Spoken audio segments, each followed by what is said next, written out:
Welcome to Drive Time Exchange. As rubber hits the road, hard talk meets great music. Monday to Thursday, 4 to 6 p.m. on Net Radio, taking you above and beyond.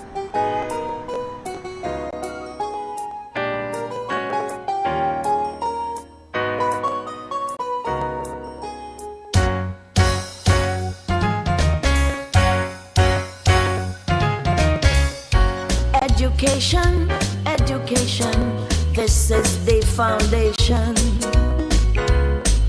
Our rising population needs sound education to be recognized anywhere you go. You got to have your certificate to show to enjoy any kind of happiness. Knowledge is the key to success. Children go to school and learn well. Otherwise, later on in life, you will get well help. Without an education in your head, your whole life will be pure misery. You better off dead. For there is simply no room in this whole wide world for an uneducated little boy or girl. Don't allow idle companions to lead you astray. To earn tomorrow, to earn tomorrow, to earn tomorrow, you have to learn today. For employment. All right, and of course, good day to you, everybody, and of course, welcome to it. Good to have you here. It is New Era TT Radio, and we are the pride and joy of the Caribbean, and of course, we are taking you above and beyond. Welcome to the Drive Time Exchange, and of course, this is where we are joined by none other than journalist extraordinaire himself, Mr. Tony Fraser. Tony, good day to you. How are you doing? Afternoon to you, Sir Charles. How is life with you? It's pretty good, actually. Yeah, it is. Okay. I am attempting a new system. How's the audio and video looking? Well, the video, yeah, it's coming along. The video is looking pretty good. You know, the audio we can do a little work with, but okay. I will try to come a little closer to the microphone. How is that? Yeah, that will do. That will do. Okay. Yeah. So we experiment with it over time to get the best sound quality and video quality out of it. Definitely. That was a good selection that you introduced the program with, dear Charlo. The whole business of education. Yeah. And one particular aspect of education has been in the news over the last more than a week. Has to do with the South Campus of the University of the West Indies. Started some time ago and has been on the non-construction phase or in the non-construction phase for some period of time. And the back and forth that has gone with that over the period of time, the Prime Minister sounding the alarm and indicating that she will intervene in the situation if she has to. So that we are fortunate to have with us this afternoon Professor Brian Copeland, who was the principal of the UWI campus at St. Augustine at that point in time, being, of course, the PVC, the Pro-Vice Chancellor of the university as principal of the campus. And he has graciously agreed to come and talk to us this afternoon and tell the story as he knows the story and as he analyzes what is happening today. Professor Copeland, thank you very much for coming to chat with us this evening. My pleasure, Tony. I think it's my pleasure to speak on this particular topic. We shall see. But I haven't seen you in some time. Same here. You haven't. You see me drinking a special fountain water. No fountain. Pressure makes diamonds, they say. All right, all right. So, yeah, as we indicated, a small introduction here, going back to the start of the campus, and perhaps you can take us back to, what triggered, what and who triggered the whole business of an additional campus, in addition to the one at St. Augustine, which we've known for however long, 50, 60, 65, 70 years going. And we know that the government in the period between 2010 and 2015 talked about, this additional campus. As I remember, it was raised first in the context of a law school in the southern area. And well, that's the kind of introductory comment to it. Give us the history as you know it, Professor Copeland. Okay, but I hope you will indulge me a bit. But before I get fully into it, I would just want to say a couple of things. One is that, as you're aware, there is a new principal at St. Augustine, and I don't want to cross threads with her, so to speak, in terms of what information I provide. She is well in the know in terms of the current state of affairs. I have a better understanding of what transpired in the past, as actually did Professor Sankat, under whom this project started. I'll explain that in a bit. So I feel duty bound in a sense to clarify the key issues that led us to take the path you're taking at UWI. You hear me clearly, I assume? Yes, we are hearing you very well, Professor. Okay. Oh, Mr. Charles. Right. Good afternoon. I also want to thank the UNC government for funding what is actually one of the best campuses I have ever seen. And I can say that from the intimate knowledge I have from its drawing plans to its actual implementation. I saw this firsthand. I actually was the audiovisual consultant for the project. No cost. I made sure that emphasize there was no cost. It was just before I took up the principal's responsibility. So I appreciated the design layout. I had to go through every square inch of the facility. And this actually was in line with a move that I started to create classroom standards for UWI. I'd done that several years earlier. So that space, actually, I could say it aligns well with international standards. You look at the classrooms, very wide corridors, that's required. 2 doors for most classes, that is required. Spacing between desks. And then when it came to the AV, I took a long time to go through what was necessary, even down to the acoustics. Classrooms, as you know, one of the, it's a study done in America that if you don't watch those acoustics, you can lose your students. You can get fed up of hearing, your brain will switch off if the acoustics isn't just right. And so we looked at all of that in doing the AV. So I have to say, thanks for an excellent campus. I am really sad that we could not make better use of it. And you will hear why in a bit. And finally, I'll get to you.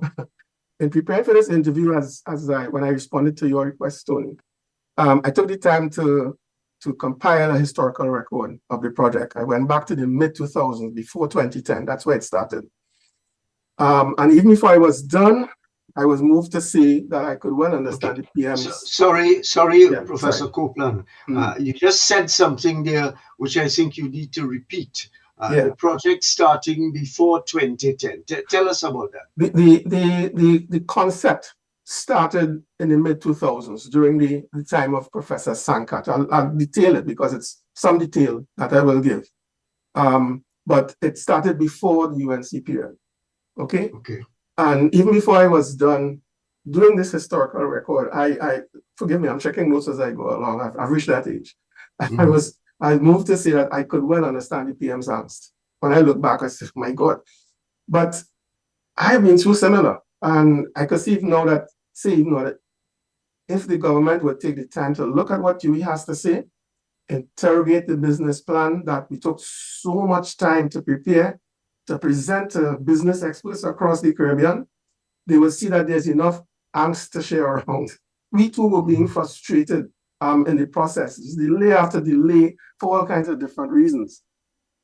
We had our share of frustration in moving things forward, even before the global school was a germ of an idea.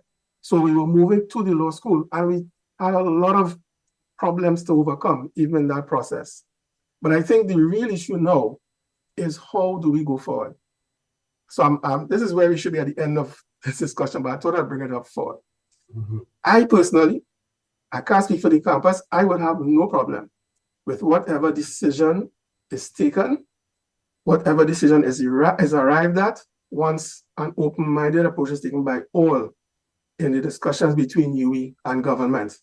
All I'm asking is that everyone keeps an open mind, a level head, and learn what is in the best interest of the people of Trinidad and Tobago. Okay? I think everyone will be satisfied at the end of the day. So you asked about where this idea came from. And as I indicated earlier, this was really germinated in the circumstances that surrounded the tertiary level sector prior to 2010. At that time, there was a strong push, mostly from government, to increase university participation rate. And you might remember the magic figure of 60%. And that was through the incentives such as dollar for dollar, and then later there was GATE and so on. So this goes back to the Tawari era and resulted, for example, in St. Augustine doubling in enrollment from 7,500 in the 2000s. Actually, it was 2010.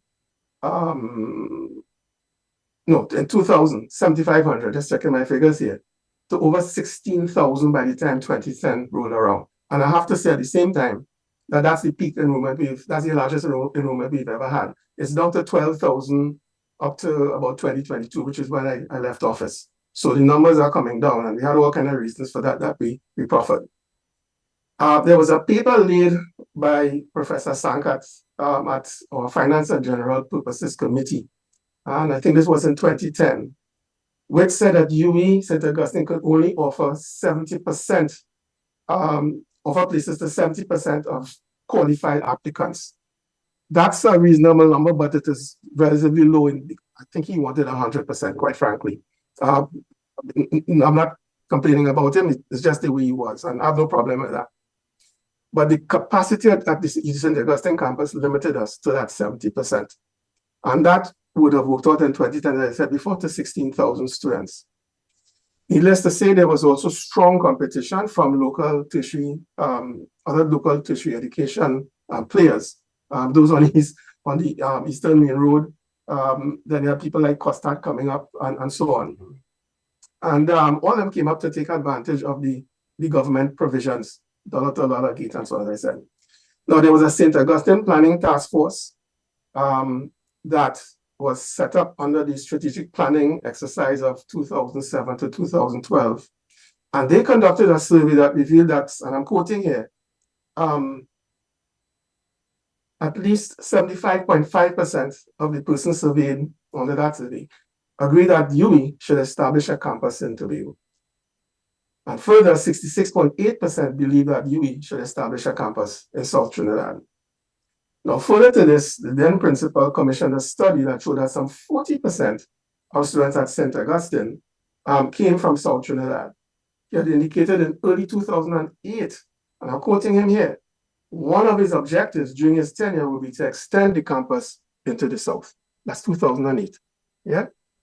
So no, I wasn't privy to the conversations. I was dean at the time. I wasn't privy to those conversations when 2010 rolled around, but I know that he hastened to meet with the new government in 2010. And I would imagine that he focused on establishing that campus, and probably driven by the sheer numbers when compared to the bill. I really don't know what's the rationale. There's not enough information to really justify the selection of South Campus over Tobago. But I would imagine it's just sheer numbers. And in fact, to this end, a UE presence was actually established through Roy Tech. And the science faculties, what they call the N1 program, is like a pre-science program that they offer to those who not doing too well in Cape, or maybe want to skip Cape and get earlier entries into UE. And that was established in San Fernando at the Naprima Boys High School. That was in 2008. They're still there. That was supposed to be temporary until some other presence was established. The studies that were done, and I'm quoting again, lots of quotes here, so I just want to make sure I'm on the right track, recommended startup programs such as management studies, psychology, economics, education, and law to be delivered at an extended St. Augustine campus in the South. Now, I don't know where they got that information from, but that is there on record.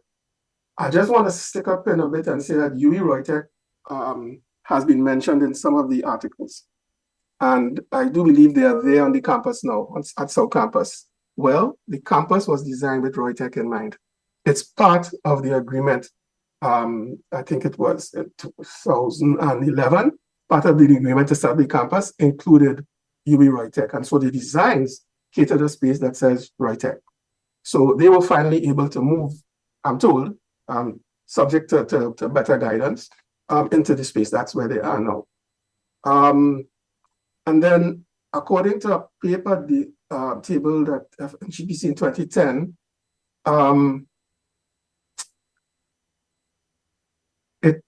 that paper referred to, quote unquote, a university mandate to increase the fledgling faculty of law to an enrollment of 450. Now, remember, law was a new faculty. It existed at the time when all this was going on, but the intention was to relocate it to the South Campus. There's a first time I'm seeing a target figure when I look through the figures of 450. I think they're up to 500 now. They actually have a home at St. Augustine. It's on the Compton-Bourne building. That's the building you see on your right as you enter campus to the north. Bookshop is below. So we all fitted a space there, brand new offices, everything there. When all these delays were going on, we said, okay, look, let's put you in a proper space because they were really in a very messy place before that. Okay, so that is the genesis of it.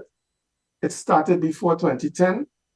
The government was approached with this concept. This is what I'm getting from the documents I have. And they were approached with the idea of, first of all, establishing a campus down south and also looking at several programs, including law. I'm not sure when law became, well, it says here that law would be, somewhere in there, it said that law would be the main faculty there. The flagship faculty and so on. Somewhere in there it mentioned it. And I think this is what was put to government and they agreed. So I go back to what I said before. I could see why there could be some angst in this. Despite the fact that it's 10 years and we have 10 years to, on all sides to respond and comment. All right. I could see the angst. So we're going to come to that period after 2010, after 2015, sorry. And it seemed to have had a hiatus in that period. Nothing happened and so on. But you will tell us all about it. So if I can bring a kind of focus for our listeners and viewers, the sort started around 2008. It was started on campus by the then principal, and I presume other people, other senior people in the university at that point in time for this South Campus. There was a time up to now, in fact, where the notion that the South Campus was in effect a law school, wholly and solely. I don't know if that was a wrong impression as that was given or got by the population, but that seemed to have penetrated into the society. Am I correct in making that assumption? No. The proposal for the South Campus included several programs, but law was the lead program. So it wasn't solely law. In fact, the campus design could accommodate 1,500 students, and law was 450. So there was room there for everybody. And in fact, any faculty that felt that they had could have a good impact by moving south, they would have been considered. In fact, when we were rolling out the campus, that is how we sort of approached it. We didn't force anybody, but some people were actually very eager to go down there for all kinds of different reasons. Yeah. So I could tell you, even during that period of what you call the hiatus, which actually did not exist, we've been continuously working on this campus. The Faculty of Agriculture, I'll never forget them doing tours down in southern peninsula and going and talking to students and talking about what they would be bringing into the faculty in terms of in terms of agriculture. They had actually mapped out the soils on the campus and knew how to treat it. They told me that they knew how to treat it to get certain plants and all that sort of stuff out of it. So they done it for the whole island, but they focused a lot on the South Campus as well. So there was activity of various types over that period of time. But the main problem really that caused the delays was the failure of the contractor. The contractor defaulted as such on the agreements that we had made through, of course, contract. That is China Jiangsu. I was not yet principal, but principal designate, having to meet with them because they had slowed down on the job. I understand that some of the senior managers were taking off the site and so on. They could not meet their obligations. And as a consequence, after many meetings, I learned a lot from that. The contract which was awarded in 2012, they were supposed to be finished 18 months later. That's February 2014. Deadlines were extended at least twice, the last being to mid-2015, at which point the campus was still only 80% complete. So after all of the usual due diligence, when you are looking at matters like this, and that's more into the legal framework, so I don't want to get too much into that because it's still pending. We decided to terminate their contract in November of 2016. This will be 2 years after the initial completion date. 2 years. Yeah. Yeah. Let me take you back a little bit. We're going to come back to this point that you've reached, but assuming that well, it's a university, a research institution, an institution that does not do things vai, as we say, that there was some feasibility done to accommodate, or if there was sufficient requirement outside there in the market for this South campus. Can your listeners, viewers assume that that kind of research was done? There were several surveys conducted. I'll be very careful here.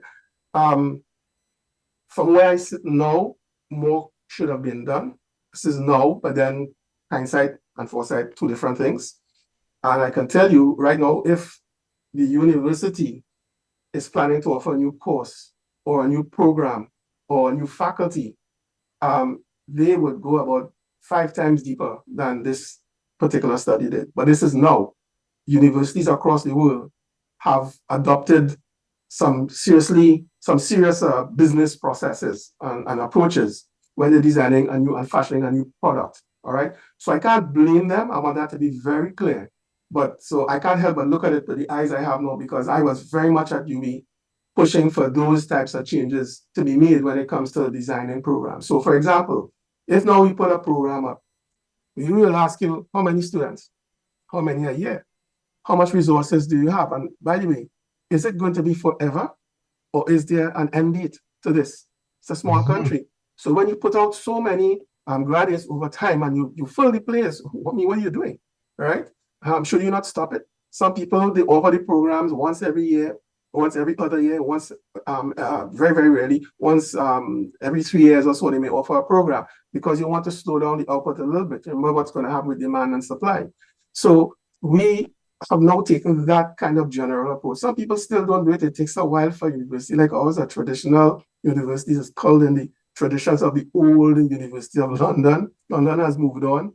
But that is where we are now. So when I look back, I said, oh my God, we could have used some of the knowledge we have now to better look at this particular situation, right? So is that a yes or no? I guess a no answer. I don't know. Right? I'm just giving as it is. You talked about aspects of the curriculum a moment ago, and I don't remember exactly what you said. But I'm thinking about the needs of the society. Yes. And I definitely heard a number of academic programs. I'm not knocking that, but I'm wondering if there were other kinds of programs beyond the academic, beyond the law and the economics and politics and that kind of thing. At the time, no. It was basically part of the course, basically what we were offering at St. Augustine, which snippets could go down there. That's how I saw it, except for law, which was, I said, was new. It's a fledgling sort of program, okay? So, and remember, the real motivation was to reach the people in the South, and especially those who found it difficult and expensive before difficult, to get up to campus. Remote teaching was not big at that time, so it was difficult for them to access that learning, yeah? Which explains why when the Faculty of Agriculture went on their tours in the Deep South, they got people who were overjoyed. They were happy, and they said, how long we've been waiting for something like this to happen. Yeah. So we were well aware of what was happening, and we were aware of our responsibility as well. But things have changed quite a lot. If we were to do it now, well, I can't see what would happen. Yeah. Some people have questioned whether, in fact, the country, Trinidad, and you mentioned Tobago a moment ago, and that's a separate case which we will talk about in a moment. Some people have argued that, Trinidad is a small space, 40 miles, 45 miles. 40 by 50. You're going in a big country, 100 miles, but that is not reality. Given the distance between St. Augustine and the Penal de Bay area, is there justification? And given the population size also, is there justification for placing a campus in that area? Or indeed Point Forte? So I don't, areas in the countries, those areas, some of those areas have different kinds of social meanings.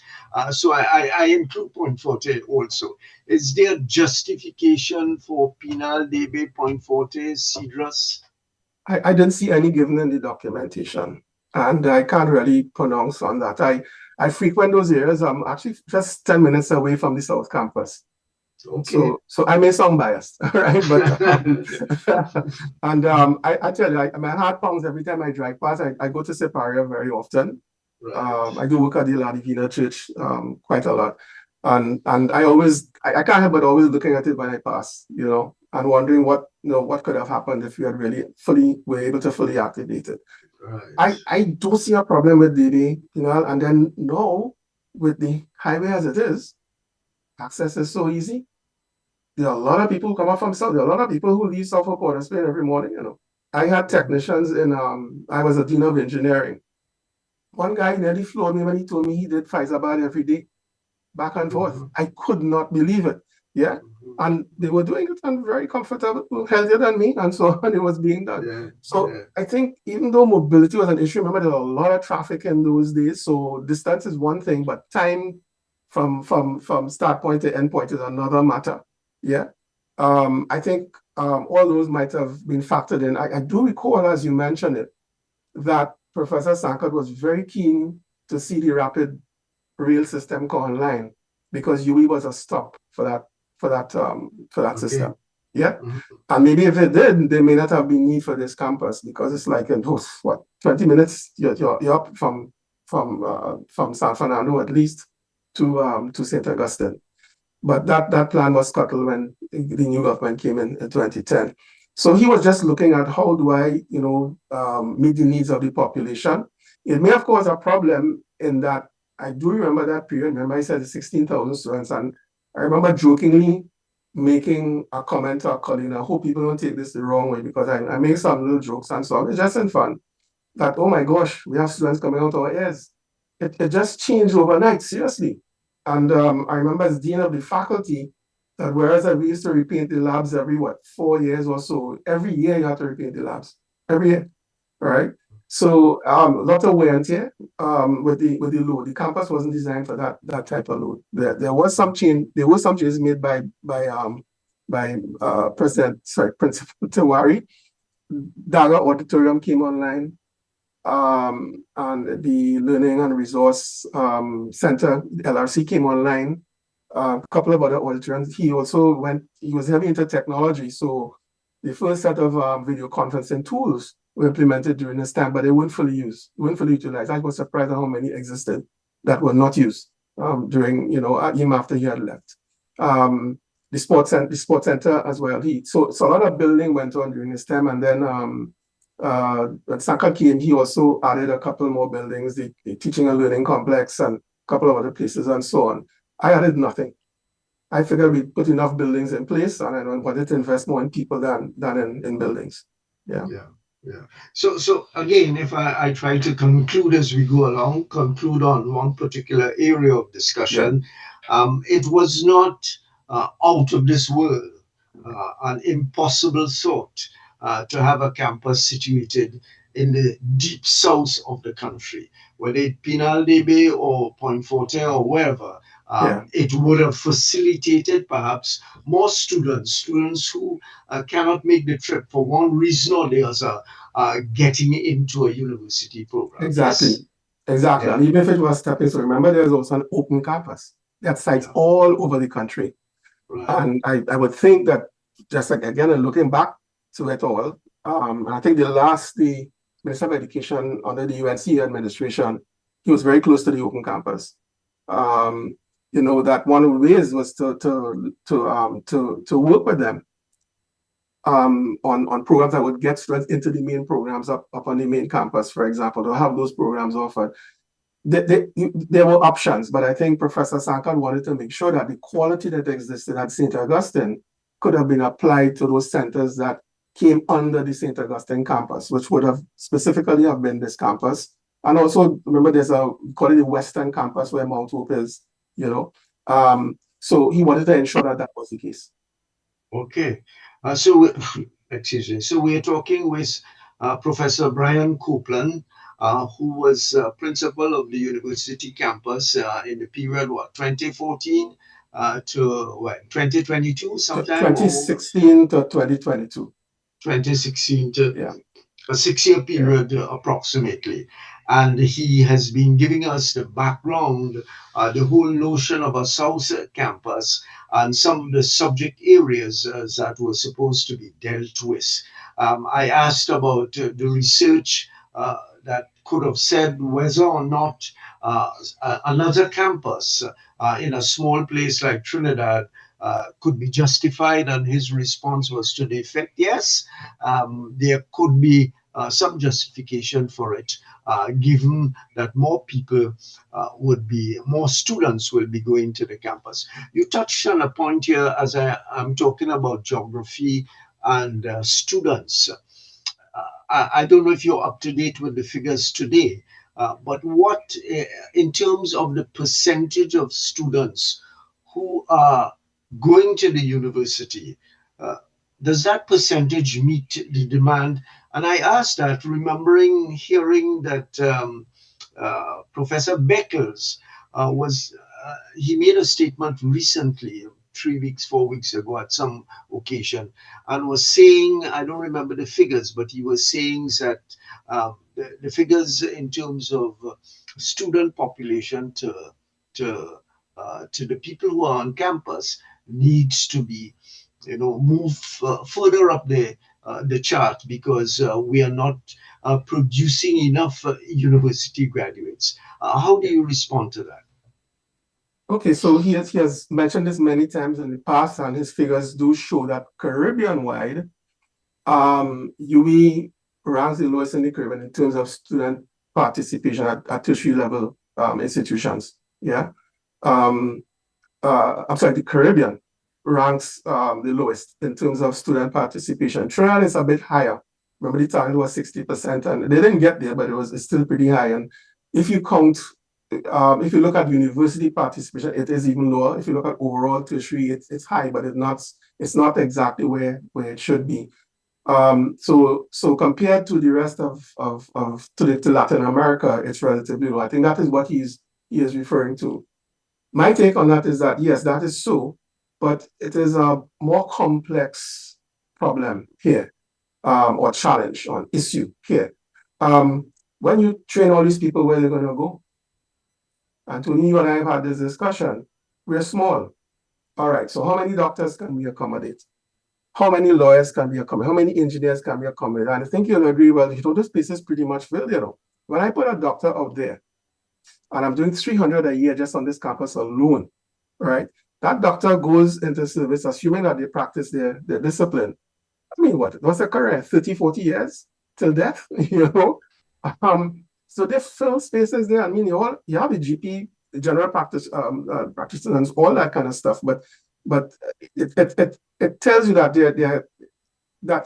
you could really and truly could be working at saturation. And it's a big question I don't have the answer for it, as to how to cater for the numbers of students coming in, giving them meaningful career directions, giving them suitable education, right? And having them meet the needs of society. And I put it to you that it is a very complex issue that needs to be discussed between governments, between the general public and the universities, the whole education sector, I would say, because not universities alone that are seeing this. I had proposed as one, well, there were two angles I had seen. One was kind of crass, forgive me. When I saw doctors leaving almost as soon as they graduated, a lot of them take off and they go and line up to go into the US. They can't do that now to practice there and so on. I call that venting. So like if you build up pressure in a particular area, you vent, all right? You have to open a hole somewhere. Somewhere, Yeah. right? And there's still a lot to be done in the health sector. Still a lot to be done, a lot of work to be done in terms of the effectiveness of putting all that good education to use. So it's a multidimensional problem. But the other side of it is that one of the solutions I'd propose, one, not total, is change the mindset of the country to be one that is more entrepreneurial. And so the whole discussion that I'm sure we don't have time for today of innovation entrepreneurship as part of a big responsibility of any university in particular is critical. I used to tell students who come back and say, well, I can't get a job, or the job I'm in, it doesn't really satisfy my need. This wasn't what I was looking for. And I say, well, why don't you create your own job? Use where you are, get the income, and keep eyeing you getting into the space where you create your own job. And by the way, make sure you can bring in foreign exchange in the process, right? And so the whole idea of the equivalent of what we call a German Mittelstand, it's a funny word, right? I think it means middle class in Germany. They're responsible with their small and medium enterprises for something like 30% of the GDP in Germany. 30%, which is the same as the top level companies in Germany, who they supply actually, but they also engage in foreign in foreign trade. You see it? Costa Rica has a similar model. Well, I'm saying with all the brains that we say we have, and I to tell you, there's some very smart people here. Yeah. I think that is a target that we should set. 30% for our small and medium enterprises, fully supported by government. We don't have the kind of support that's needed now. Yeah. And also, it must be infused in the education sector, not just at the university level, but also way down almost to the primary schools. Enterprising mindset from day one. Yeah. Right? So, Vice Chancellor had a nice term for it from Vice Chancellor Beckles. He called it democratization of the economy. And I think that spells it out right there. It means everybody's involved, as many people as possible are involved. You know what it gives you? It means if one or two business areas globally fall down, well, you are involved in so many locally. It affects you, but not as much as, let's say, having the oil market fall to the bottom. Yeah. Right? See it? Yeah. Resilience. Yeah, a little bit off the target, but much in line with what you've just said, is the whole question of interaction between the university and the business community, the industrial community, and so on, to get a sense of, you wake up tomorrow morning and you open a faculty of engineering or a faculty of science and technology, etc. Is there sufficient of that to drive the agenda of the university in a meaningful way to serve the needs of the society? It's started. In fact, that is where I was at when I demitted office. I have to say it was a prime focus of mine because I knew this was essential. And I saw it as university, private sector, and government growing together, to really build a country. It is absolutely essential. The business sector has that skill in maneuvering the markets and so on. Academics generally don't have it. I tried it and I'm telling you, I don't have it. I can't take the kind of decisions you know I'm talking about. And so we created at UE an innovation and I&E ecosystem, innovation entrepreneurship ecosystem that had in its network the faculties with all the work that we're doing. We were looking primarily at innovation, but in entrepreneurship, as you understand, can happen anywhere. You don't have to be innovative to be entrepreneurial. We were looking at innovation-led entrepreneurship. because to me that is in line with what a university is about. It's about new things, about research coming to the fore, etc., etc. And so we were looking at the faculties to come up with these ideas, and people did come forward with some. And we developed a process to develop these ideas, look at them, send them back to the drawing board, help them shape it, bring in external support from those who have walked that path, right, all the way through to the process. And then, because UE is the beast that it is, necessarily so, I have to say, a lot of bureaucracy say it takes its time. Well, in business, you can't take time, right? We develop a company called UE Ventures Limited outside of UE. So it's a UE a subsidiary, and its business was to take those projects that we felt they would work with us, that we both felt were feasible, take it and then shape them and form startup companies. So basically, we were into shaping the economy of the country. Well, that's what we were thinking. By looking at this in particular, I don't know where it is at. Using the normal way that policy document for the UE Ventures, it took time and time and time again. All right, to do. But that was the concept, and this is in line with what has happened at other universities, by the way. Right? We weren't doing it afresh. Well, we figured after we had spoken to government many times and saw no traction, said, okay, let's do it here. UE is big enough; it's almost a country on its own, so let's do it here. And people were really enthused by it. Private sector was enthused by it, and I think out of it, we have the current principal has moved some of it forward. So there are 3 companies that were formed, right, that actually have been incorporated, ready for full. They have not been fully capitalized. One is UE Sealant Limited. They do lubricants and sealants and so on, and they actually have sales doing well and moving up. Great potential. And we have one that is looking at cocoa, niche cocoa sort of products and so on. And that is a great potential as well, that still has a bit of work to do, but is almost there. And I mean, if I sound selfish, I really don't think people will say it. I mean, there is also one I'll be putting to them to say, let's look back at the electronic pan as well, because that has 350 million views. You can't talk about marketing. It was free marketing. We got 350 million views at this point in time on YouTube. All right. Let's see if we can do something with that. So so those are 3. I think there's one more as well. So I hope Rosemary forgive me. But we are saying, instead of being passive, let's be active.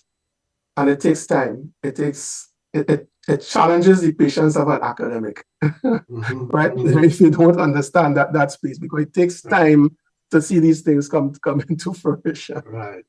As I'm sure that we'll come to in a moment, behind Professor Copeland's chair are some of his creations, which I'm sure we're going to get a moment to talk about. The electronic pan and the future of it and so on, which is surely part of what the university is all about, creating new products out of the imagination of the people.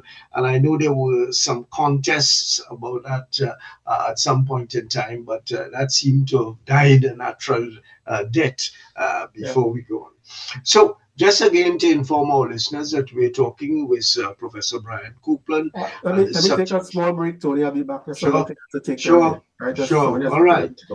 So Charlo, we take a small break from this, and perhaps you can give to our listeners the whole line of possibilities that they can listen to the radio station on. Okay, no problem. Thank you very much, Tony. So while we take that little break in between here, you can get us on the social media platforms. Remember, we are streaming on YouTube as well as Facebook at New Era TT Radio. We are also on TuneIn. So once you put once you put New Era TT or New Era TT Radio on your browser, you will get us. Right? You will see us in the browser there. And of course, you can also pick us up on our website at www.newerattradio.com. And you can also view us on M&E TV on the cable channels for the breakfast show between 6 and 8 a.m. So many ways that you can get us. Okay, wonderful. And of course, for advertisers, potential advertisers, you are our primary focus in terms of our listenership, spreading the messages they have, the advertisers, that is, the advertisers' messages through the frequencies. Yes, Sir Charles? Yes, they can. You get the information there, but if you go up to the social media sites, the information is there. But you can also call us at 299-5156. That's 299-5156. Yeah. On that score, Sir Charles, if anyone wants to join the discussion this afternoon with Professor, excuse me, Professor Copeland, that they can, that's a number they can call on. No, well, to call, you have to call us on 281-1315 to get you in the studio at 281-1315. So if you're listening in and you want to join the discussion, you can call us there. And once the call comes through, I will let you know, Tony. Wonderful. So we are talking with Professor Brian Copeland, the former principal of the UE St. Augustine campus, and we are talking about the matter that has reached the attention of everybody in Trinidad and Tobago over the last 2 to 3 weeks. The Prime Minister sounding a call about the university campus and making some threats inside of there also that if some people do not want to move forward, she's not afraid of taking the bull by the horns. I'm paraphrasing. She didn't use that quotation there that I just used. And so we have this afternoon Professor Brian Copeland, and as he has explained to us, the sort of the university preceded the 2010 period back into 2010 by the Zen campus principal, and discussions and planning. Those things were started in that period and of course flowed into the 2010-2015 period. Professor, let's go back to the difficulties which attended the bringing on stream, as it were, the university between the time you left or even before you left and the present. I prefer to leave that to the current principal because I'm not privy to a lot of what went on. I do know that they redid the surveys and the analyses globally, right, that we had conducted. So I think we did that 3 times now when you factor in what she has done. And it was discussed all the way up from the campus level. That would have been 2 levels at the Finance and General Purposes Committee and the Council on the campus, and then the Finance and General Purpose Committee and the Council at university level. I need to say, Tony, that government has representation on all of those committees. That is by UE statutes. Every government that contributes to UE has a representative on every single decision-making body at UE. So basically, the government was present at all of these presentations, all of these proposals that were eventually approved by council, every single step of the way. All right. I needed to also explain because we had stopped a bit on the delays that hit us. Why does it took so long? The question is started and we kind of ventured into different things. So I think we both got excited about different aspects of university life. But that problem with the contractor really threw us for a curve because it took a while to go through and assess the requirements after having terminated them in 2016, right? That's 2 years after the initial completion date. So count 2. We were only able to properly assess the requirements of completing the campus after they vacated. So time is ticking by. We took the responsibility for completing the works. We actually put money into this because by then the funds were pretty much down. I don't have the quantum. And we administered the project through our projects office with support of the project managers who were on site all along. That's Acuitas.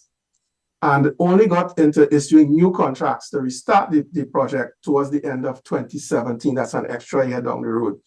When you add it all up, all the delays and so on, when the contracts were finally awarded, you're talking about a 4-year delay from when the project was originally supposed to be completed right, to the end of 2017. All right, so when you add it all up and count the actual years, not just subtracting it, you get something like 4 years in that process.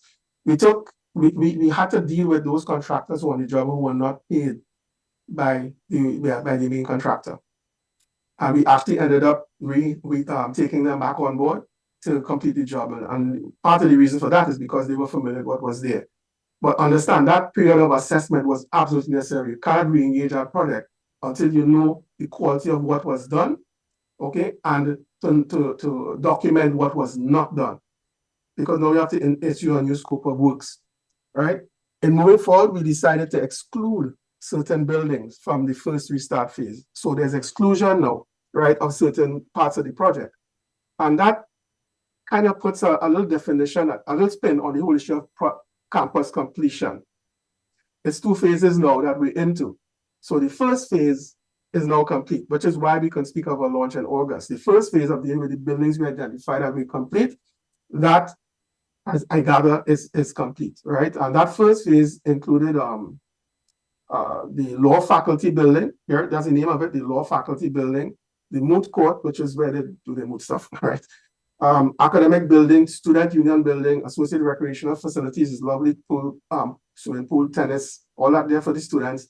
Lovely breezeway. I'll stick up in here, forgive me, I know it's a radio program. If you go down there, Tony, it'd be good for you to go down there.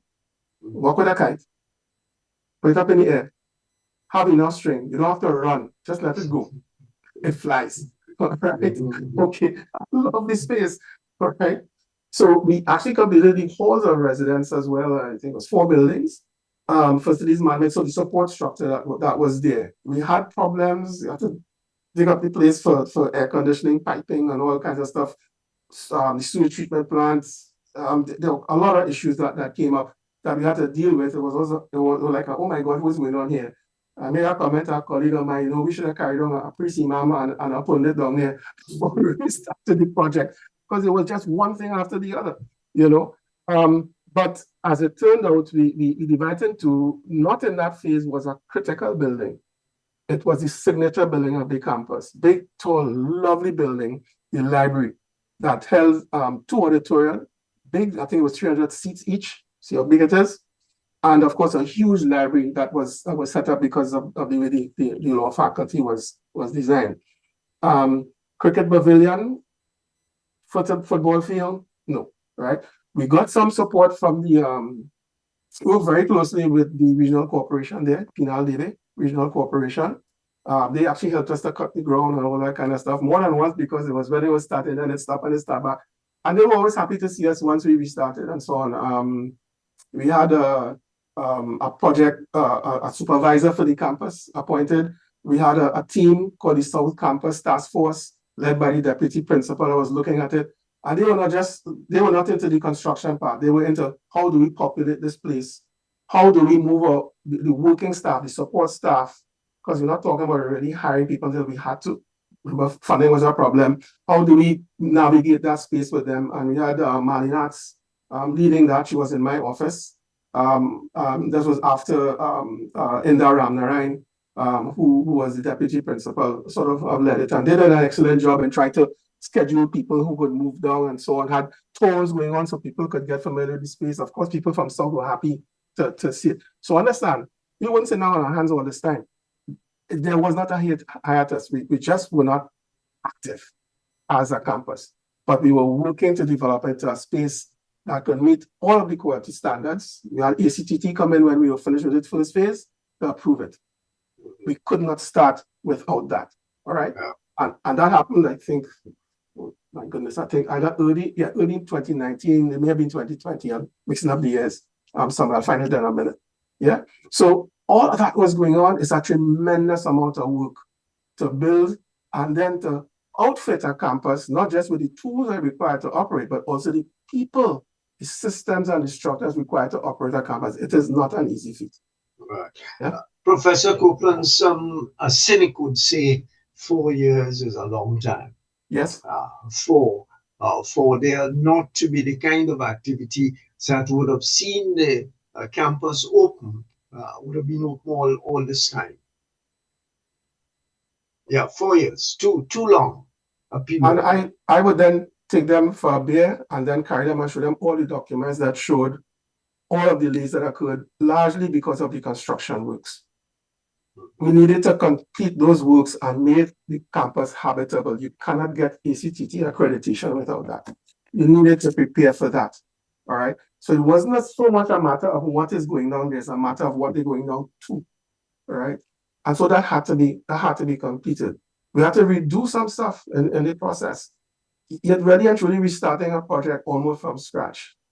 I remember in the year that a lot of the restart construction was done. Remember, end of 2017, by the end of 2018, going to 2019, we were starting to signal, okay, we're ready to go. But this is long after the original opening date, remember? And there was that gap of a what year. What was the original opening date? February 2014. 2014. And then we stopped them in 2016. They were doing what we should call truck work in between, not putting enough people on site, that sort of stuff, but they were the contractors on site, right? And so we had a lot of handling that went on. I got into the fray in early 2016. So I don't know the details of what happened before when the project office started to see this problem and were asking questions of the contractor, not getting answers, and so on. They kept on going, giving any benefit of the doubt, I don't know, right? But I got in 2016 and I met head to head with the contractors. In fact, I remember it well because the first day I met them, I went home and Googled, how do you negotiate with Chinese businessmen?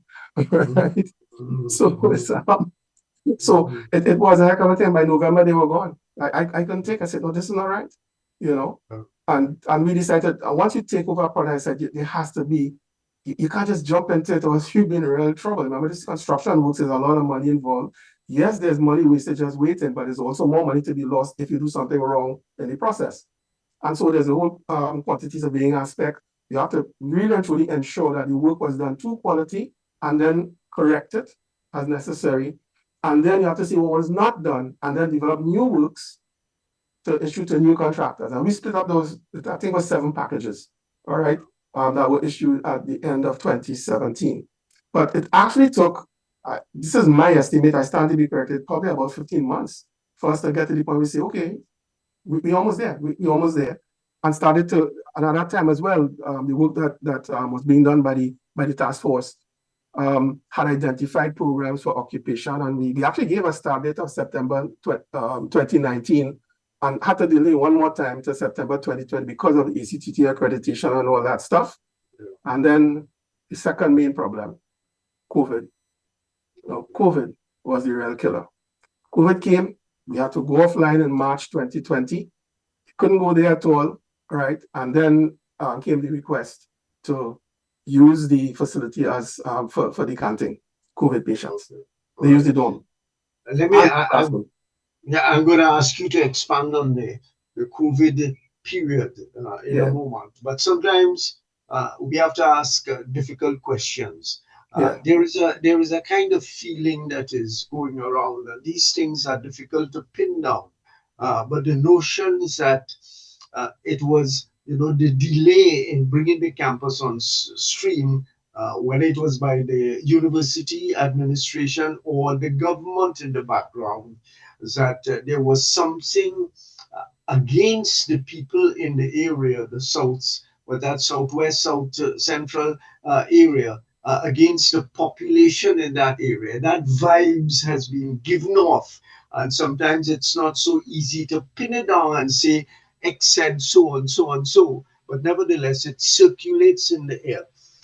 Did that impact at all on the work, the administration of the campus and trying to ensure that this campus comes on stream? I could say definitely not on my account. I am a Trinidadian, and I used to tell everybody, it's my tax dollars involved here. I don't care what anybody said. I don't care which government put it, initiated the project. I don't care. Once it was committed, the job had to be done, and that's the approach I took. And I think the team that worked with me had the same mindset. We were aware of those sentiments. I don't want to comment on it. You should ask the people who think, felt that way, or people feel that felt that way. That was not UE. We were about maximizing this asset. I remember when we decided we are not going to kill this project. This is when we saw, we almost did it, when we saw what was happening with the contractor. And then we stopped. And I remember the moment very vividly. We said, wait a minute, Trinidad and Tobago money spent here, it's vested in UE. It is our responsibility to maximize the potential of this asset. That is what we decided to do. When we went down there, as I told you, we met up with the regional corporation. Right? People were anxious to go down. They're heading straight for the doubles vendor first, and then they'll come up to the campus and all that. And we spoke about how we engage the community. We know people were involved, were interested in preparing their homes to host students, right? To support the dormitories and all that kind of stuff. No, we knew that people were anxious to get this going. They made it very clear. Yeah. So I am not politically unaware, and I know what people are talking about, but I can tell you, not in my office, and not the people that work with me to move that campus forward. Professor, did the government, the PNM government, which came into office in what, 2015? 2015, September. 2015 to 2025.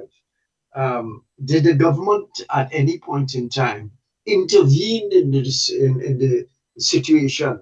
And the rumors would have it that the government interfered with the project to put it in the background because it was a project that was started and created, and that's what you've said differently today. That was a UNC project, and therefore the PNM government, and I'm trying to be as diplomatic as I possibly can, but the reality is that people say, look, there's a project of the UNC government, and they want the Indian people to survive and prosper, and the PNM is going to stand on that project. Did the government, the PNM government, intervene in halting, slowing down, whatever the term is, the project at any point in time, as far as you are aware? Okay, so I have to be more diplomatic than you, all right? Yes, good. Let me just give you a historical account. When I became principal, I had a meeting with Vice Chancellor Aline at the time and the Prime Minister. Apparently, it's a tradition. And the Prime Minister at the end of the meeting said, let you do what you South Campus, what they figure is right. He actually said that. And I reminded him of that in a letter a couple of years later. That's what I was told, all right? That's not to say that you didn't get the same kind of, gossip talk and whatnot that you mentioned of earlier. But it wasn't said to me directly, all right? And I could even go as far as to say that if I have to put something very carefully here now, that you could have gotten a little bit more support in moving forward. Specifically, we asked for certain provisions in moving this plan forward, the global school. And several times, lease of the land, the repurposing of the campus. There was a provision we wanted to use that required a government-to-government arrangement that Barbados and Jamaica had taken advantage of. We went through it several times and we got no response from it. Right, that would have helped at this stage, right, but not during the stage and moving forward. So in terms of getting to this start point, I would say that yes, they could have helped a bit more. I would say that and leave that right there. That being said, in February 2020, I managed to get a meeting. The Prime Minister agreed to a meeting for us to present the plans for the campus. And he wasn't in the country when the meeting was arranged, so he had his deputy, Coleman at the time, arrange a meeting. And brought in ministers from education, from planning, I think national security, because one of the asks we had to do with immigration and so on. And we expected nothing from them. And when we went, it was the total opposite. They were totally enthused by the project. To the point where they were saying he was giving instructions to the minister to do this, do that, and the other to help the project. And even after the meeting ended, we were rushed. One of the PSs ran after us and said, there was a bond that we were issuing to help fund the campus, $350 million bond we were putting out to help finish the campus. And they said, when you're ready to issue that bond, to work on the bond, let us work with you because we can get good prices. So, so it's 6.5 of the dozen of the other. Now, you as you know, a little bureaucratic, and I think that bureaucracy is what put us there. By the time we got back to them, it was like 6 months later, and that energy was gone.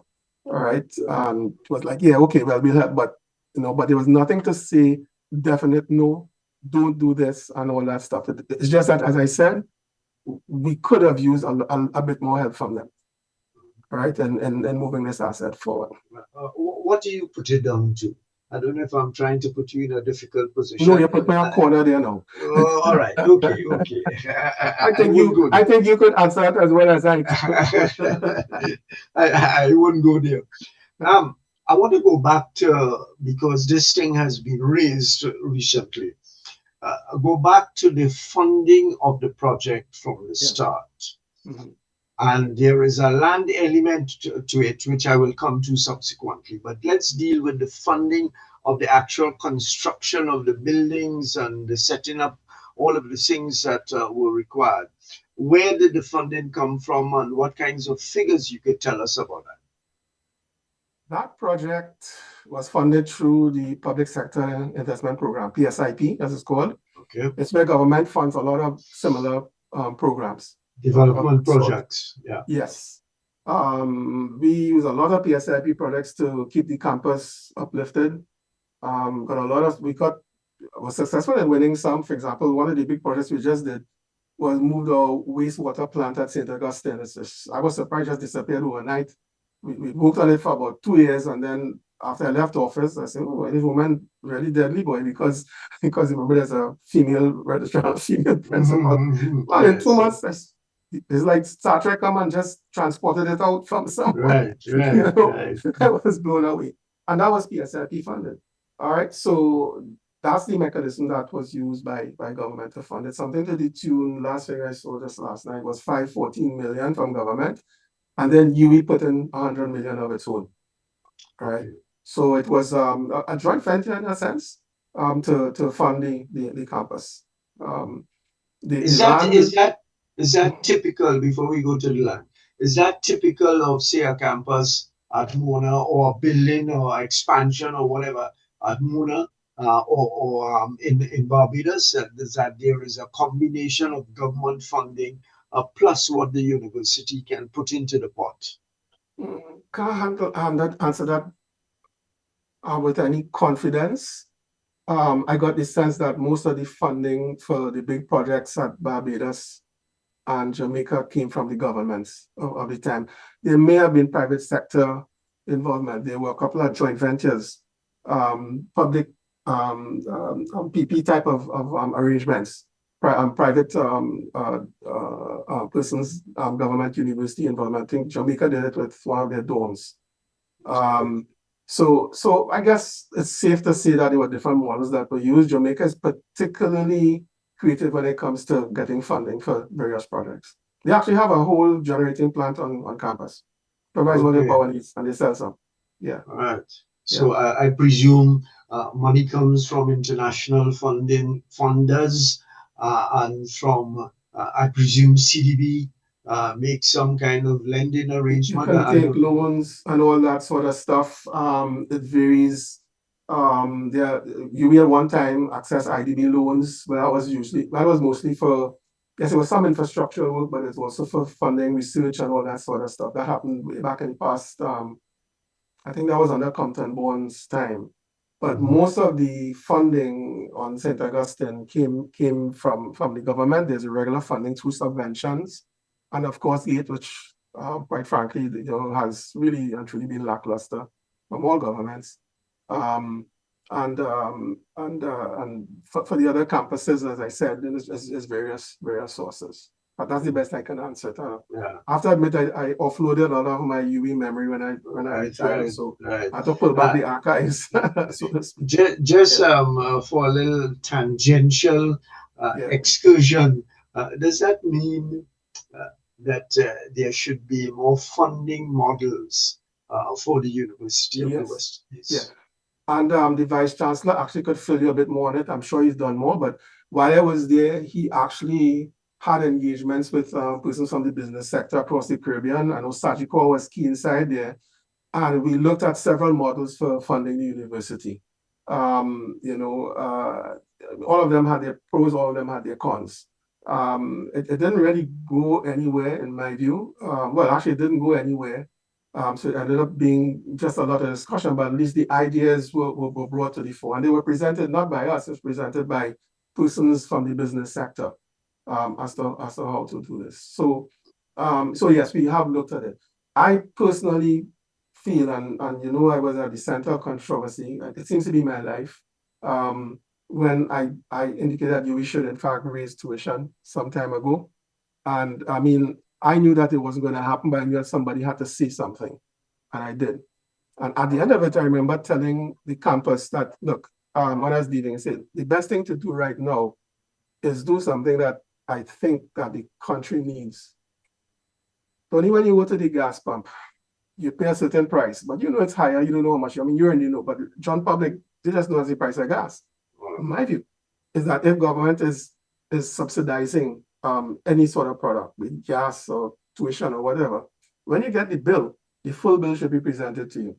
And then you say, this is a discount you get because of government subventions. And any other facility that are available to discount it, you indicate it. The scholarship or bursaries, gate doesn't appear there. Gate is your responsibility as a student to go and get.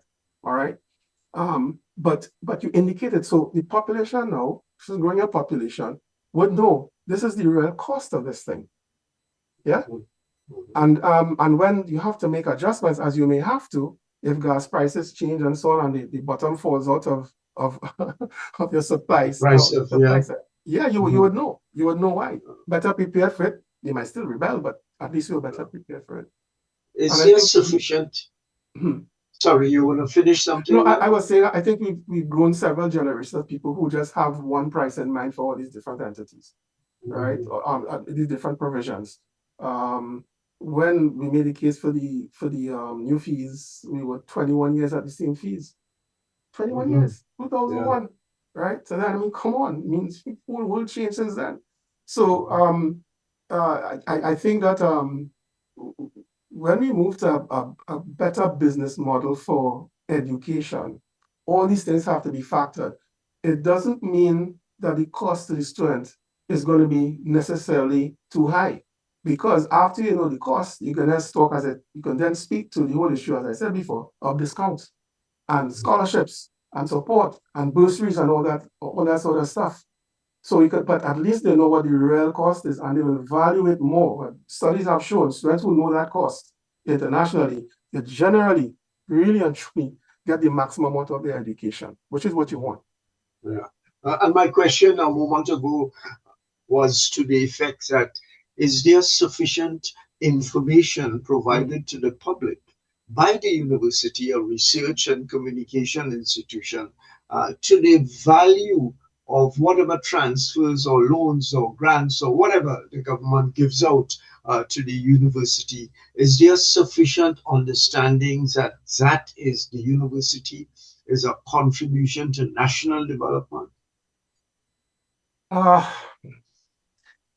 do you answer that? Yes and no. I know that there were papers written and conversation with the principal some time ago indicated that a recent paper was done at UE to talk about the contribution of UE to national development and the national economy. I haven't seen it. Okay, this was some time ago that this was done. It was done in Barbados about 15 years ago, and in Jamaica about 20 years ago. And it looked at everything like the presence of UE and the business that generated around it, and then the contribution in terms of the students coming out and all of that stuff. So there's a way to quantify that the economists will be familiar with. The thing is that these reports generally go above the head of most of the population. And it is, I know it's difficult sometimes to spin it in a way where the common person would understand. But I think that there's not enough effort, I have to admit, and conclude in that, in getting to that space. People need to know what their assets are. Absolutely. They need to understand it. And by doing so, what you're paying for. Exactly. but you also grow your country by doing it, right? You lift the mentality of the person, of the citizens of the country, right? So it's education outside of the classroom. Right. Not knowing UWI's business, but just hearing what you're saying, the production of reports and good academic papers and so on, that might be fine for the university people, but the university has to go further and create communication modules out of those big papers. So that people have an appreciation and understanding. When I went to UB back then, it was something like $250, and if you don't break up university property, you get back your money. Yes, and I lost mine. I lost mine. And then when I went back again, it was like $500. Just thinking about that, I never got back the $500, nor did I break up anybody's property. I lost mine. I was told you didn't do any damage, but your colleagues. Okay. Fair enough. I want to come back, Professor Copeland, to what we touched on very briefly, the land. And I come back to that because that has been raised by the Prime Minister, making the point that the land does not belong to the university, and there is a kind of threat enclosed there somewhere, which was not actually stated. Maybe I'm reading her wrong. But tell us about this land business that was acquired for the university to build the campus. Yeah, acquired is correct. There were farmers that were relocated to set up that property, which adds to the value and the need to complete it and have it operational. 100 acres. I think it's 100 acres at last count. It changed over time. It's done in two tranches. At the soft launch ceremony, I think it was a soft handover ceremony back in 2011, I think it was, the Prime Minister actually handed you a document, and that we thought was a lease, right? But actually, it's more of a promise. What period was that? I think this was soft launch would have been. Oh no, it was 2014. I think it was.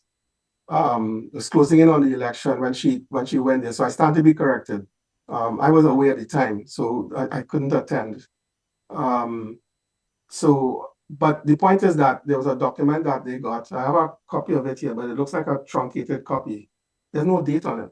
All right. So, but it does say the state has agreed. The original would have the date. The state has agreed to the grant of a lease. It says it. I'm reading it. Coat of arms on top, everything, from the Copeland Secretary in the Ministry of Land and Marine Resources.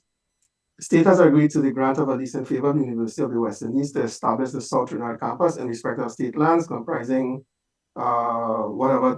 hectares for a term of 99 years at a peppercorn rate of $10 a year for institutional and allied uses. That's where I'll stop. I'll leave the rest to Rosemary to explain what it is going on with that. I wasn't sure when I saw this what was going on. All right. Just to indicate the present principal that we're going to be coming to her in a moment. We needed the background from the person you succeeded, and said we're going to come to you for the future, the present and the future.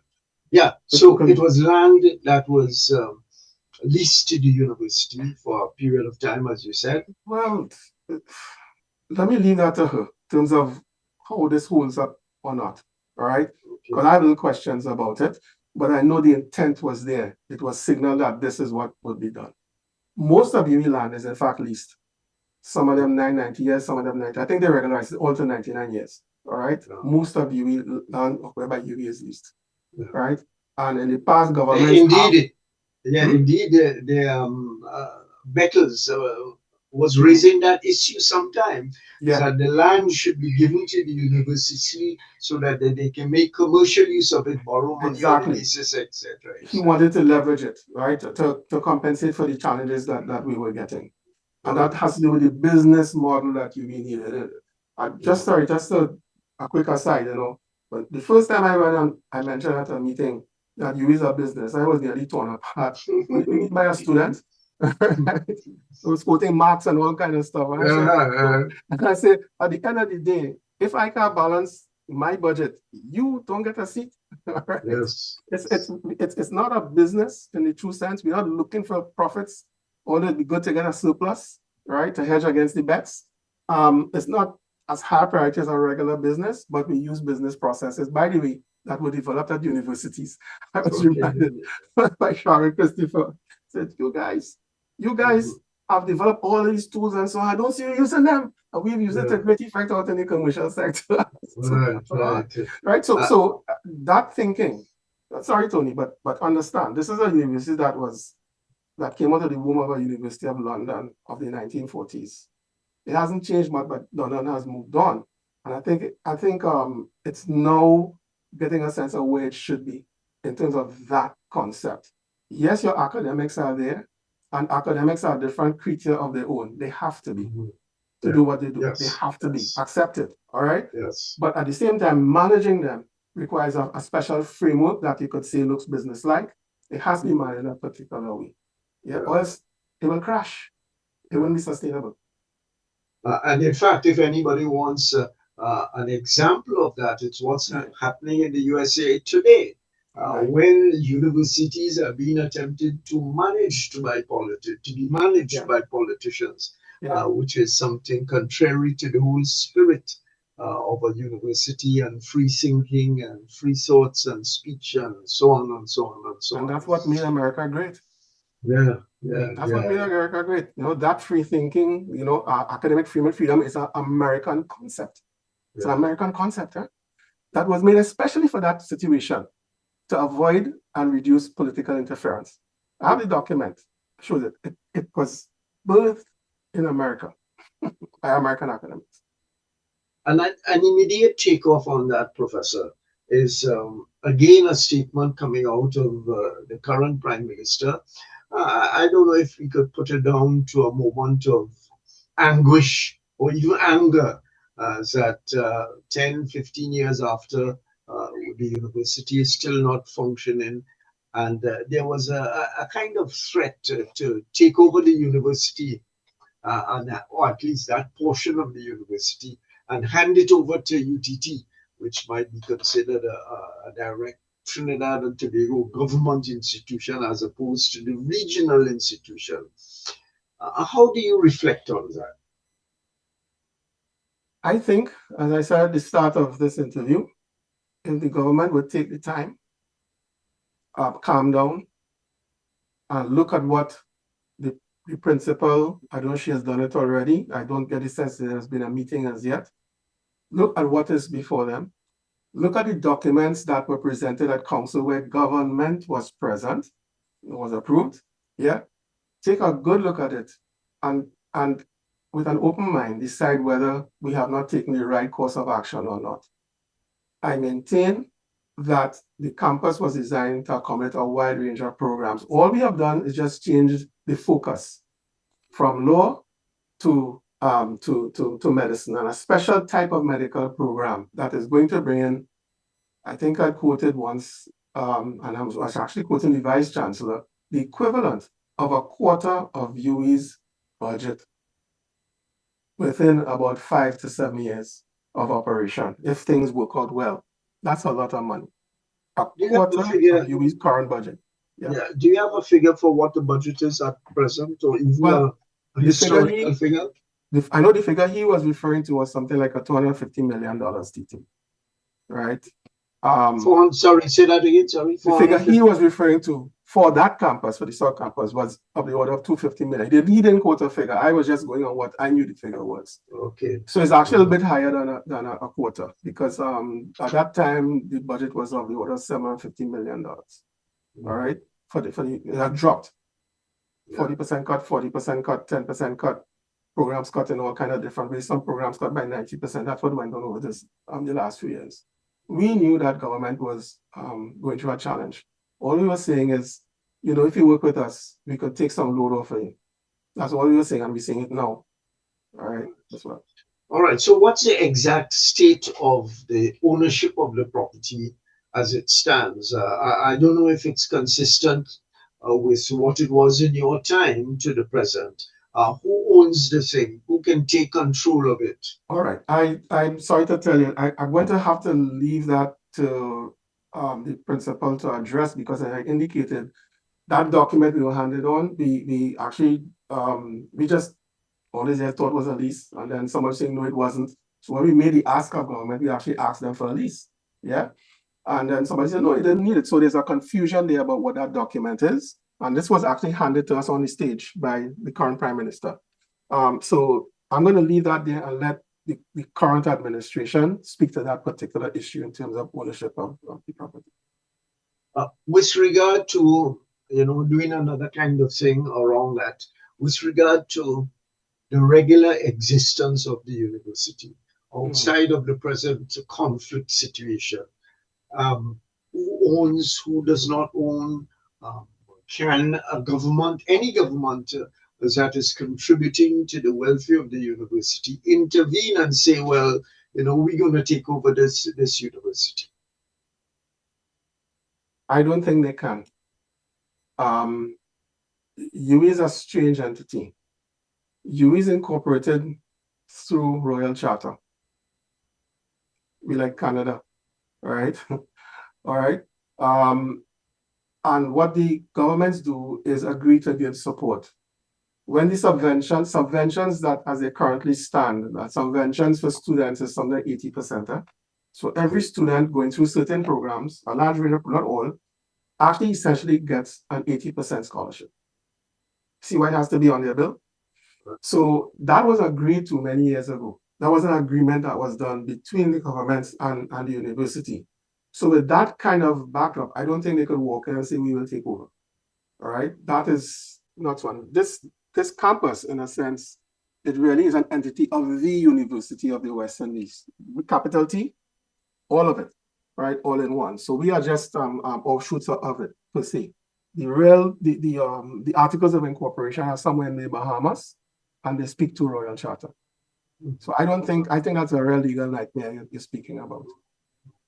Right? So that a government, any government, contributing to the upkeep of the university and the functioning of the university, that contribution does not make them a shareholder, as it were, shareholder in a general kind or business kind of sense, as a part owner of the university.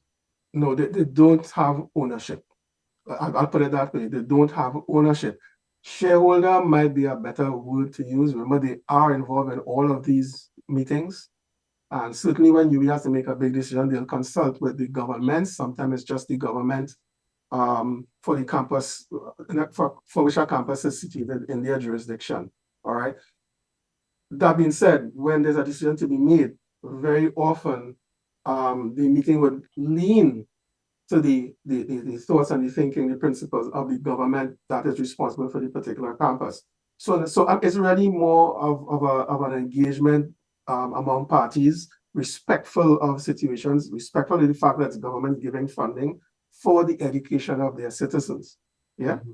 So that is the way it sort of works. Some people say it's a federated kind of system. Some people say it's equivalent to a sovereign state and all that. I'll let the lawyers come and tell you what it is. But from my perspective, the government just can't walk and say, this is mine, I'm taking it over. That's a legal nightmare. Two other elements that have been raised. The first one dealing with the content of what is taught on campus. And the second one, which adjoins it, the Prime Minister poo-pooed the idea of a medical school for foreign students, etc., etc. Maybe you could start by telling us if that thought was in your period of time, why do this, if you like, commercial kind of selling of education to foreign students? So it came up in my time. No apologies there. And it's in line with the philosophy I referenced earlier. And it was motivated by the fact that we weren't getting the kind of support that we wanted from governments. Their subventions were dropping, requests were going unheeded. We would spend a lot of time putting together documents that says, this is what we want to do, what do you think? get feedback from the persons in the ministry, the PSs and whatnot. Then when they went to cabinet, they came back out. Government would just declare, no, we're not going with that amount, go with this amount. It's generally always less. Because of that, it made life very, very difficult. It was difficult to plan, to move the university forward. It was difficult to take advantage of opportunities that came. We were reliant to a certain extent on projects that we won. And St. Augustine was very good at winning projects offered by the EU and others. And that is drying up now because of the Trump administration, right? So now we actually will be more reliant on government for support. The way I try to get the governments to respond to it is to say, look, let's discuss this. You have certain needs in terms of educating your citizens. There's a lot of work to be done in identifying the focal areas, a lot, right? So we basically would try and identify and then respond. And I remember proposing to them once, why don't you just identify what you want? We'll bill you. You must pay us, right? But let us have the latitude to engage in other activities so that we can make sure that our income requirements are met. So it goes back a little bit to the question you asked about what government can do and all that stuff. There is some control because they control the largest amount of money coming to you. That's where the real leverage is. So it's a difficult discussion. And I'll say again, I think I said it earlier, there needs to be a really in-depth discussion between the university and the government. It doesn't have to be all of UE. It could be this one with this government because they will have the lead, as I indicated earlier, when it comes to making decisions at the university level. General government says, no, we're going this way, then generally nobody's going to object, all right? So that discussion is absolutely necessary. And this is not just UE, this is a UTT. This is, even if the universities are not supported by government directly, UTT was formed by an act of parliament. USC was established by a university outside St. Andrews, I think it was. But they rely on GATE and all that sort of stuff as well. But they're in our national space and therefore contributing to education. So you have discussions with them, as Malaysia did with their universities, to say who's doing what are our priorities and so on. And if there are changes, you make adjustments to it. Right now, if you look at the educational sector, at the tertiary level, there's a lot of redundancy. There's a lot of overlap in programs. You're competing with other institutions. University, West Indies, UTT, there's always some kind of contention there between two of them because of how UTT was formed. And not so much USC, we actually engaging in a lot of discussion with them. But the other aspects of the tertiary sector, there's a lot of competition, there's a lot of redundancy. The last minister actually called us all in, to say, look, you got to remove some of this. And people had to identify programs that were willing to adjust and bring down and cut and so on to try and reduce that level of redundancy. So, but that is a consequence of not having the kind of discussion with the entire sector, motivated and directed by a vision for education at the tertiary level for your nation. It's about national development. In the past, it's just been left, it's like you just drop a seed in the ground and let it grow however, right? So even when Prime Minister Manning spoke about 60% participation, the question was, well, what are the focal areas? You see, it was just that he says, no, any country that is first world, they have this 60% plus participation, so we should have it too. Well, no, that's not how it works. That's just the end result. There's a lot of stuff that goes on in between to determine what exactly you focus on. You do that, and your students are going to graduate, right, and have more of a chance of getting into a job than they do now. Mm-hmm. Yeah? Okay, with regard to setting the curriculum, and we've heard quite a lot of that coming out of the USA by President Trump wanting to make determinations about what is taught and what is not taught, etc., etc. In our instance, there is some notion that, well, it's more than a notion really. The Prime Minister said, we will tell you, and I'm not quoting verbatim here, but really making a synopsis of what was said, we will tell you what to teach. And I think the focus too was on the foreign students that are supposed to be coming and making a contribution to the university and so on. Is that something that should be on, that a government should be dictating what's on the curriculum of a university? I will answer that by saying that they have a say, but it cannot be that they have the only say. University are the ones on the ground. Government does collaborate with the private sector, but so do the universities. University has a sense of what students want to do, the directions they want to go in. And so universities definitely have a say. So there should be, again, that discussion. It cannot be uniquely from a government perspective. I think that's a recipe for disaster, right?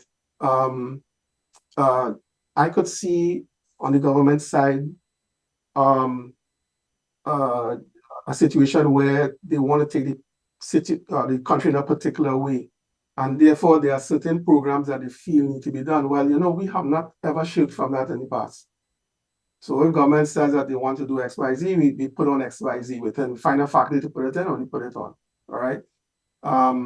And it all depends, of course, on discussion, because if the analysis shows that, well, that program you suggest, it's only going to be effective for a period of time, then the government has to know. It can't be running in perpetuity. There's so many factors involved in setting a program up, and I think I hinted at that earlier. Many factors, right? With the same South Campus, the situation with law is different than it is now. It's different. So if somebody comes and says, no, put a law faculty and put it down there, then, down in South, people say, well, why?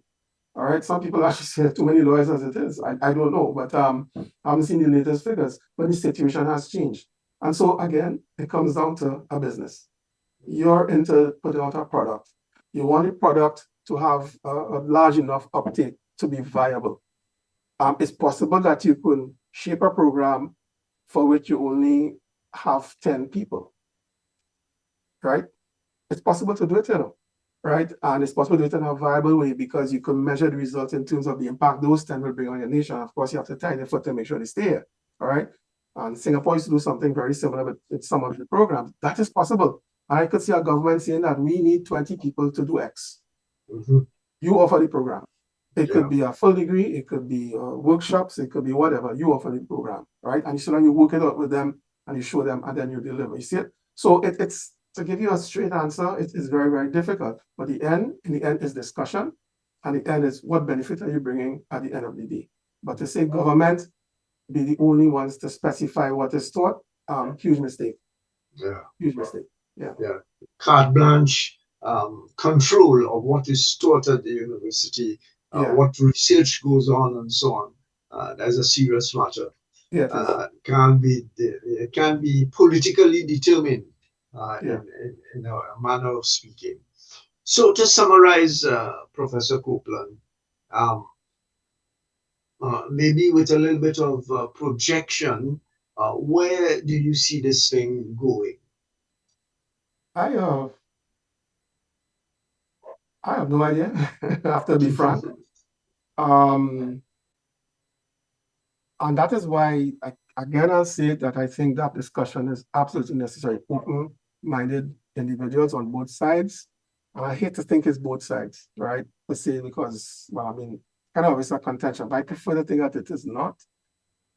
Sit down, have an open mind, which is how you do it. You want to teach your children how to engage in a difference of opinion like this, that this is the time, all right? Especially if it's a university involved. And I think, I indicated earlier, if after having seen all the facts, decision is to go A, B, or C, I will go with it because the discussion was had. It's as simple as that,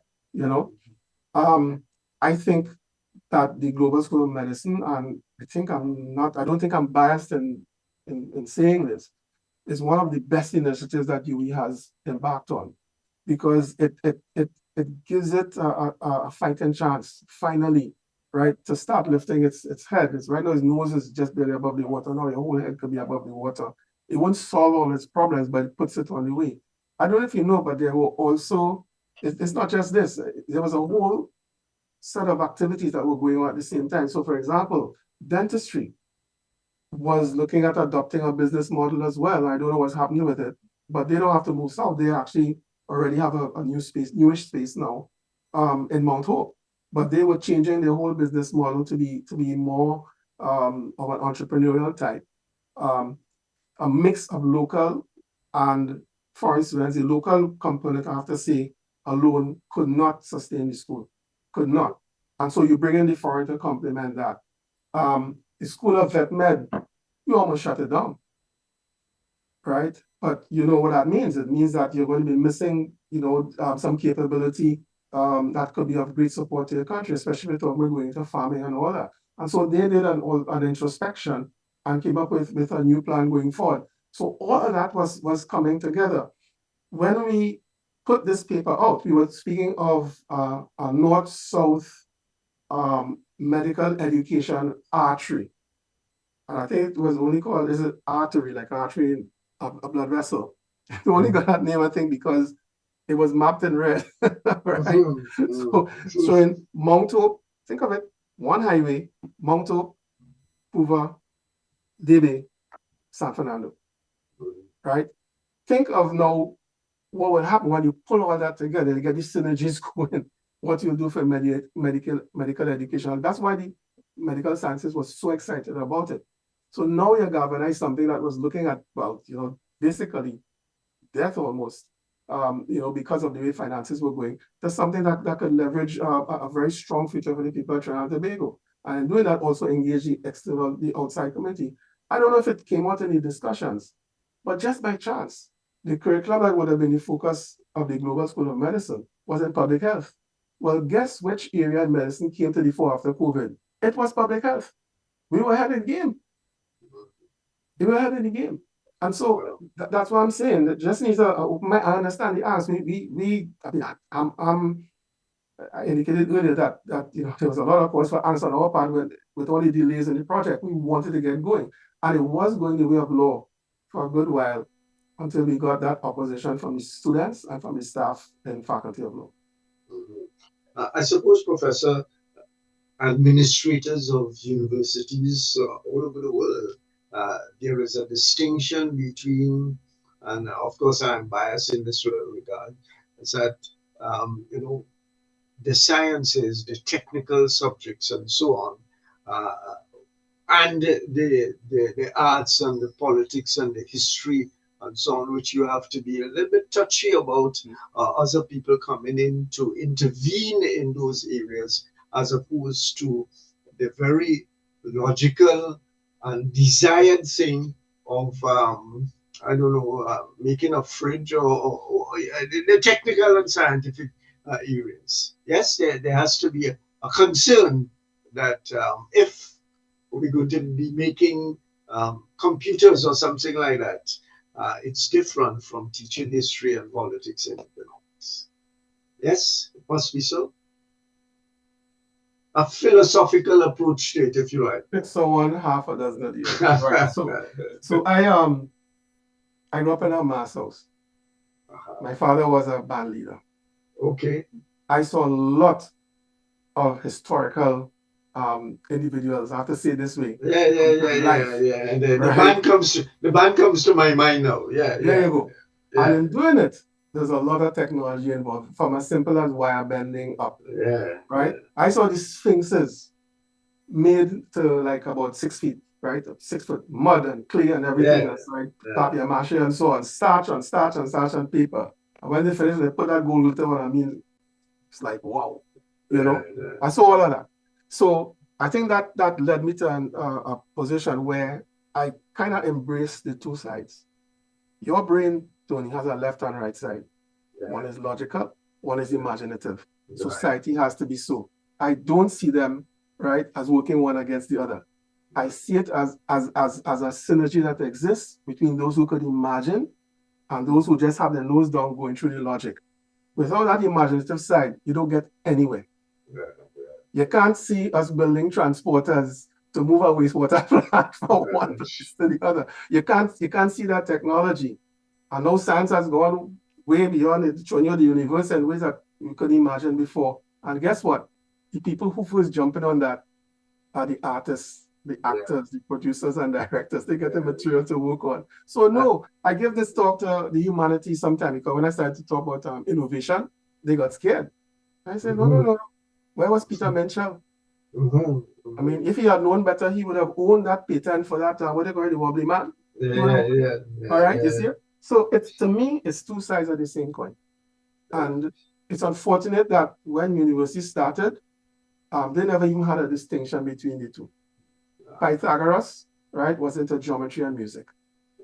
Right? There were two, there was one other, thinking astronomy as well. Three. Right? Two science, one music. All right? So they didn't have a distinction. When you read their document, their papers, they didn't have a distinction. Somewhere along the line, we kind of bifurcated, we split. And hard-nosed scientists come out, and then the people on the history thing, and one say, well, they're too logical, and the other say, no, we're into, harebrained schemes and whatnot, and so on. Two sides of the same coin.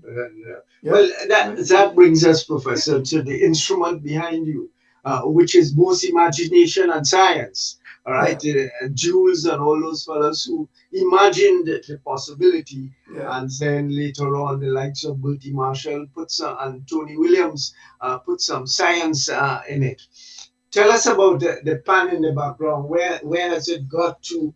What's the stage of it, and so on? I don't know if you are a player or you just deal with the construction of it.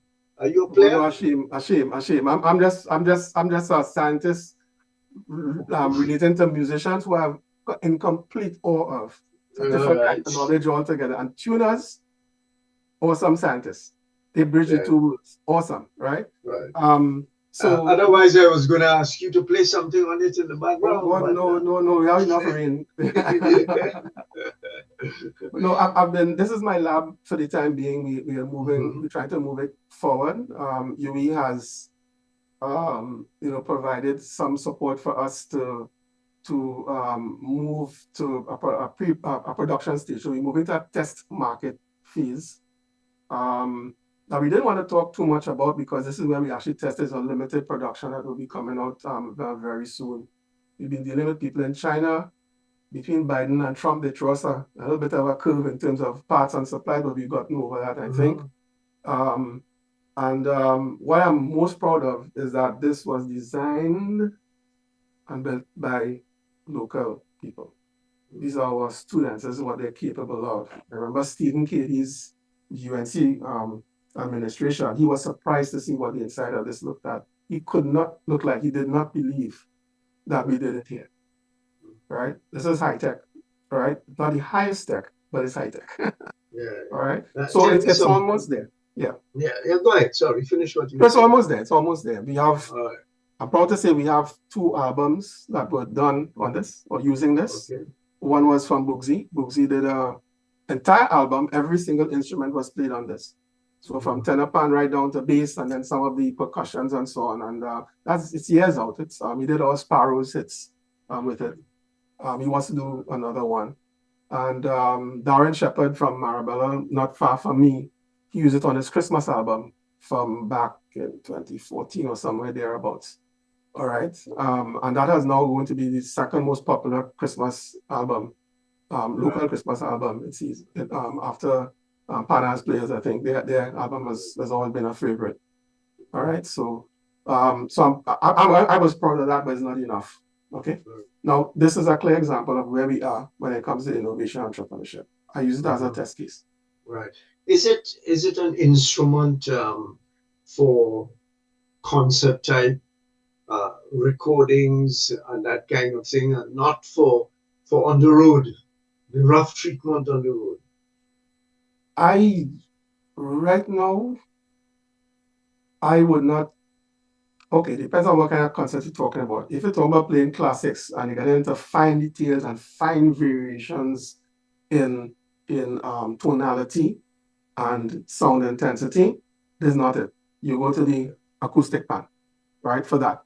So it is not as good on touch. None of them are. None of the electronic variants of instruments are as good on touch as the acoustic ones. It's getting better. For us to really get it better, have to increase the cost by a factor of 10. Right? We know it is best suited for what pan typically was in an environment where pan can't dominate. That's what we designed it for. It actually was motivated by Bougie Sharp. Is the original inventor, or that actually is a co-inventor now. The original concept came from Keith Maynard, who's he's not here in Trinidad anymore. He was a diehard Boozy fan. His question was, boy, I would like to hear how this man would song if you're playing a violin or a harp or marimba and so on. Mhm. How came the concept of electronic band? That was, this is the thing, way back in the early 80s. All right. Way back, so it's taking all this time.